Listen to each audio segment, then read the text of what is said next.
దన్సారి అనసూయ జననం జూలై 9, 1971. సాధారణంగా సీతక్క అని పిలుస్తారు. ప్రస్తుతం తెలంగాణలో క్యాబినెట్ మంత్రిగా పనిచేస్తున్న భారతీయ రాజకీయవేత్త. ఆమె తెలంగాణ శాసనసభలో ములుగు అసెంబ్లీ నియోజకవర్గానికి ప్రాతినిధ్యం వహిస్తున్నారు. ఆమె 2009లో ఆంధ్రప్రదేశ్ శాసనసభకు మరియు 2018 మరియు 2023లో తెలంగాణ శాసనసభకు ఎన్నికయ్యారు. ఆమె జూన్ 2018లో అఖిల భారత మహిళా కాంగ్రెస్ ప్రధాన కార్యదర్శిగా నియమితులయ్యారు మరియు ఆగస్టు 2019లో రాష్ట్రంగా అవతరించారు. ఛత్తీస్గఢ్ మహిళా కాంగ్రెస్ ఇన్ఛార్జ్. ఆమెను కొన్నిసార్లు తెలంగాణ ఉక్కు మహిళ అని పిలుస్తారు. ఒక చిన్న గ్రామానికి సర్పంచ్గా గెలిస్తేనే ఈ మధ్య రాజకీయ నాయకులు ఆడంబరాలకు పోతున్నారు. చిన్న నాయకులు కూడా పెద్ద ఎత్తున రాజకీయాలు చేస్తూ కార్లలో తిరుగుతూ ఉన్నారు. కానీ సీతక్క ఎమ్మెల్యే అయినా కూడా చాలా సింపుల్గా ఉంటారు. ఆమె ఎలాంటి ఆడంబరాలకు వెళ్లకుండా నలుగురిలో కలిసిపోయి తన జీవనంను సాగిస్తూ ఉంటారు. సీతక్క అంటే కరోనా ముందు వరకు ఒక మాజీ నక్సలైట్, ఒక ఎమ్మెల్యే మాత్రమే. కానీ కరోనా లాక్డౌన్ సమయంలో ఆమె తన నియోజకవర్గ గిరిజన ప్రాంత ప్రజలకు చేసిన సేవతో జాతీయ స్థాయిలో గుర్తింపు దక్కించుకున్నారు.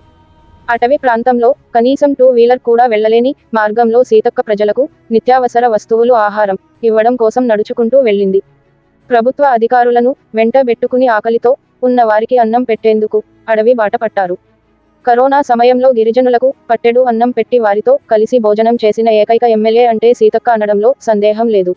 ఎమ్మెల్యేగా అసెంబ్లీలో ప్రభుత్వంను నిలదీస్తూ తన నియోజకవర్గ ప్రజలతో పాటు రాష్ట్రంలోని ఇతర బడుగు బలహీన వర్గాల వారికి కూడా అండగా ఉంటూ సీతక్క పోరాటం చేస్తూ వస్తున్నారు.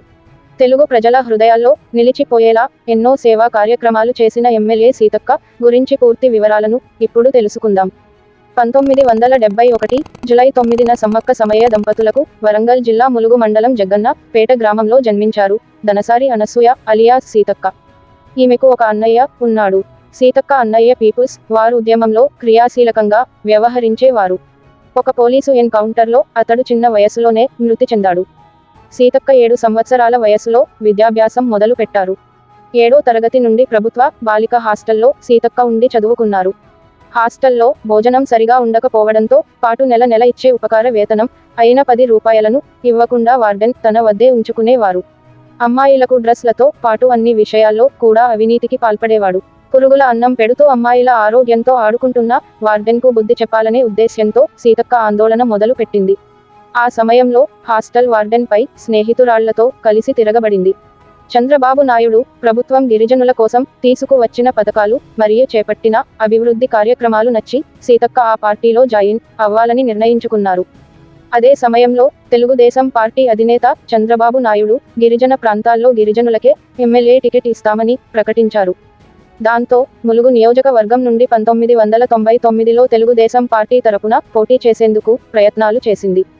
కానీ అప్పుడే పార్టీలో జాయిన్ అవ్వడంతో పాటు ప్రజల్లో ఆమెకు ఇంకా గుర్తింపు లేక పోవడంతో పార్టీ అధినాయకత్వం ఆమెకు సీటు ఇచ్చేందుకు సుముఖత వ్యక్తం చేయలేదు.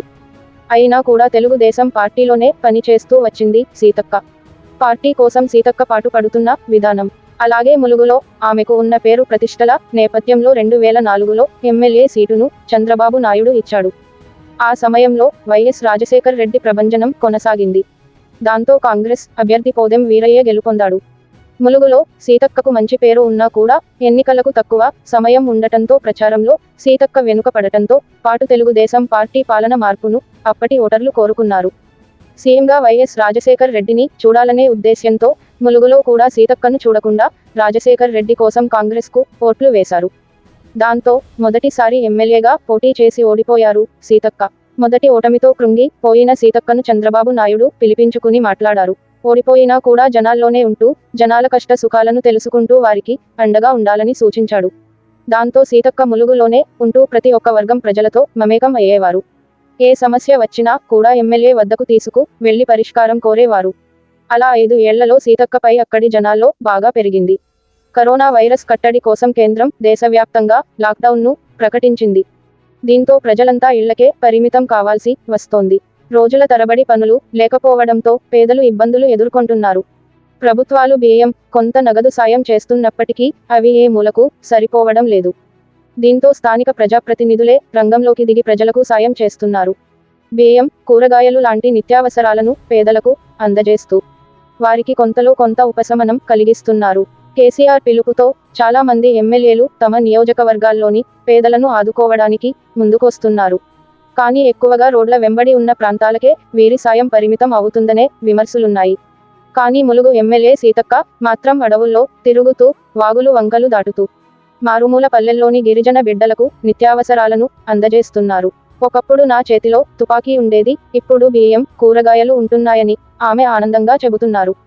ములుగు జిల్లాలో ఇద్దరికి కరోనా వైరస్ పాజిటివ్ వచ్చింది. ఏటూరు నాగారం, పస్రా ప్రాంతాలకు చెందిన వారు ఢిల్లీలోని నిజాముద్దీన్ మర్కజ్ ప్రార్థనలకు వెళ్లి వచ్చారు. కిరాణా షాపులు నిర్వహిస్తున్న వీరికి కరోనా పాజిటివ్ రావడంతో బాధితుల కుటుంబ సభ్యులను, వారితో దగ్గరగా మెలిగిన వారిని క్వారంటైన్ సెంటర్లకు తరలించారు. ములుగు జిల్లాను నో మూవ్మెంట్ జోన్గా ప్రకటించడంతో ప్రజలు ఇళ్ల నుంచి బయటకు రాకుండా చూస్తున్నారు. దీంతో జిల్లా ప్రజలకు నిత్యావసర సరుకులు లభ్యం కావడం లేదు. ముఖ్యంగా మారుమూల ప్రాంతాల్లో ఉంటున్న వారి పరిస్థితి మరింత ఇబ్బందికరంగా మారింది. వారికి ఎమ్మెల్యే సీతక్క అండగా నిలుస్తున్నారు. ములుగు నియోజకవర్గంలోని 700కు పైగా పల్లెలు ఉంటే 320 గ్రామాల్లో బియ్యం, కూరగాయలను సీతక్క పంపిణీ చేశారు. ఎడ్ల బండి మీద, ట్రాక్టర్ మీద వెళ్తూ, కుదరకపోతే యువతతో కలిసి భుజాల మీద మోస్తూ మారుమూల ప్రాంత ప్రజలకు నిత్యావసరాలను పంపిణీ చేస్తున్నారు. ఇంకా సగానికి పైగా గ్రామాలకు పంపిణీ చేయాల్సి ఉందని, మాకు మద్దతుగా నిలవండని సీతక్క కోరుతున్నారు. ఈ క్రమంలో యువత తనకెంతోగానో సాయం చేస్తోందని, వారు తనతో కలిసి రోజుకు 12కి నడుస్తున్నారని, బియ్య మూటలను భుజాలపై మోస్తున్నారని ఆమె కొనియాడారు. సీతక్క 1988లో నక్సల్స్లో చేరారు. 10వ తరగతి చదువుతూ ఫూలందేవి నుంచి స్ఫూర్తి పొందిన అనసూయ మావోయిస్టుల్లోకి వెళ్లి సీతక్కగా మారారు. ప్రధానంగా ఆదివాసీలు ఎదుర్కొంటున్న సమస్యలపై ఆమె పోరాటం సాగింది. దాదాపు 2 దశాబ్దాలు తన జీవితాన్ని అడవులకే పరిమితం చేసింది. కొండలు, గుట్టలు దాటుతూ ప్రభుత్వంపై పోరాటం చేస్తూ మావోయిస్టుల తరపున ఆదివాసీలకు అండగా నిలిచేందుకు అన్ని విధాలుగా కృషి చేసింది. అయితే ఆ తర్వాత కొంత సైద్ధాంతిక విభేదాలు తలెత్తి ఆమె మావోయిస్టు ఉద్యమం నుంచి బయటకు వచ్చారు. 2014లో రాష్ట్రంలో అత్యధిక స్థానాలు బీఆర్ఎస్కు లభించడంతో ములుగు నియోజకవర్గం నుంచి సీతక్క విజయం సాధించలేకపోయారు. 2018లో కాంగ్రెస్ నుంచి విజయం సాధించారు. కరోనా సమయంలో ఆమె గిరిజనులకు అందుబాటులో ఉన్న తీరు అందరినీ ఆకట్టుకుంది. అందరూ సీతక్కలైతే బాగుండు కదా అన్న చర్చ కూడా సోషల్ మీడియాలో జరిగిందంటే అతిశయోక్తి కాదు. మైళ్ల దూరం అడవిలోకి నడిచి వెళ్లి మరీ అటవీపుత్రులకు కరోనా సమయంలో మందులు, ఆహారం వంటివి అందించి శభాష్ అనిపించుకుంది. పంట చేలల్లో పని చేసే కూలీల దగ్గరకెళ్లి సోషల్ డిస్టెన్సింగ్ గురించి చెబుతున్నారు. తమ కోసం ఎమ్మెల్యే పడుతున్న తపన చూసి గ్రామాలకు వెళ్లినప్పుడు కొందరు అడిగి మరీ ఆమె ఆకలి తీరుస్తున్నారు. ప్రజల కోసం ఆమె పడుతున్న కష్టానికి సంబంధించిన ఫోటోలు సోషల్ మీడియాలో వైరల్ అవుతున్నాయి. మీడియా కూడా ఆమె పడుతున్న కష్టం, తాపత్రయాన్ని గురించి కథనాలను ప్రసారం చేస్తోంది. దీంతో రాష్ట్రంలో మిగతా ప్రజాప్రతినిధులు సీతక్కలా ఎందుకు కష్టపడటం లేదు? కొందరు నెటిజన్లు ప్రభుత్వ పెద్దలను ప్రశ్నిస్తున్నారు. పార్టీలను పక్కనబెట్టి మరీ ఆమె చేస్తున్న పనులను అభినందిస్తున్నారు. రాజకీయాల్లో ఉన్నా కూడా ప్రజా ఉద్యమంలో ఉన్నప్పుడు ఎలాంటి పంథాను అనుసరించేదో అలాంటి పనితీరునే సీతక్క ఎప్పుడూ కనబర్చుతూ వచ్చారు. 15 ఏళ్ల వయసులో ప్రజా ఉద్యమం వైపు గిరిజన బడుగు బలహీన వర్గాల వారి అభ్యున్నతి కోసం పోరాటం సాగించి వారిపై జరుగుతున్న దాడులను ఖండిస్తూ వచ్చింది. ఉద్యమం గతి తప్పుతోంది, దారి తప్పుతోందని గ్రహించిన సీతక్క సరైన సమయంలో ప్రజా ఉద్యమాన్ని వదిలేసి ప్రజాస్వామ్యయుతంగా జనాలకు సేవ చేయాలనుకుని జనజీవన స్రవంతిలో కలిసిపోయింది. ఎన్నో ఆటుపోట్లు, ఎన్నో మలుపులు, ఎన్నో కుదుపులు సీతక్క జీవితంలో ఎదుర్కొన్నారు.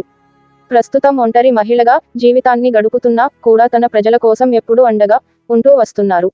తన నియోజకవర్గమే ఇల్లుగా, అందులోని ప్రజలే కుటుంబ సభ్యులుగా జీవితంను సాగిస్తున్న దనసారి అనసూయ అలియాస్ సీతక్క కొన్ని లక్షల మంది అమ్మాయిలకు ఆదర్శం. కడు పేద కుటుంబం నుండి వచ్చిన సీతక్క కొన్ని లక్షల మంది బలహీన వర్గాల వారి కోసం సాగించిన పోరాటం రాబోయే శతాబ్దకాలం కూడా గుర్తుండిపోతుంది. తెలుగు రాజకీయాల చరిత్రలో సీతక్క పేరు సువర్ణ అక్షరాలతో లిఖించవచ్చు. తెలంగాణ అసెంబ్లీ ఎన్నికల్లో కాంగ్రెస్ పార్టీ ఘన విజయం సాధించింది. ఈ మంత్రుల లిస్టులో ములుగు ఎమ్మెల్యే సీతక్క పేరు కూడా ఉంది. నేడు ఆమె మంత్రిగా ప్రమాణ స్వీకారం చేయబోతున్నారు. సీతక్కకు మంత్రి పదవి కేటాయించడంతో ములుగు నియోజకవర్గంలో అభిమానులు, కార్యకర్తలు సంబరాలు చేసుకుంటున్నారు. ఒక సామాన్య మహిళ తన చుట్టూ ఉన్న ప్రజల కష్టాలపై స్పందించిన వారి కోసం చిన్నతనంలో పోరాటం మొదలుపెట్టి మావోయిస్టు జీవితం నుంచి లాయర్గా మారి రాజకీయంలో తనదైన ముద్ర వేసుకుని నేడు మంత్రి స్థాయికి ఎదిగిన సీతక్క జీవితం ఎంతో మందికి ఆదర్శం అంటున్నారు రాజకీయ విశ్లేషకులు. సీతక్క జీవితంపై మీ అభిప్రాయాన్ని కామెంట్స్ రూపంలో తెలియజేయండి.